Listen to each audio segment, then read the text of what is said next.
wanateseka sana, wanaume wengi sana. Yaani ukiwaangalia namna wanavyoteseka, wanateseka mno. Kuanzisha mahusiano hawajui wanaanza vipi, hawajui mahusiano yanatengenezwa vipi, hawajui hilo, kwa sababu hawajapewa hiyo funguo, na hiyo funguo hawana. Kwa hiyo kwa sababu hiyo funguo hawana, wanapelekea waanze kuwafukuzia wanawake kila sehemu ambako wanawake wapo mitandaoni. Wao wapo.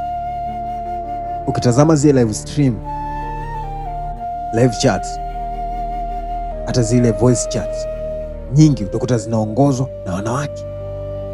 Mabwege wengi wenye njaa yamekaa pale, yana kiu ya ngono, yapo pale, yanaamini bwana yatachaguliwa, yanaamini bwana ngoja mimi anitunuku.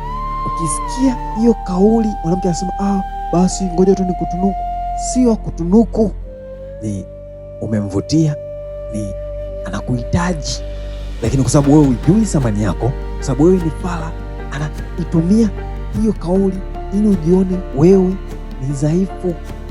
Lakini ukweli ni kwamba alikuwa anakutaka sana, alikuwa anakuhitaji sana, ndio kwa sababu ulikuwa hujijui atakwambia kauli kama hiyo.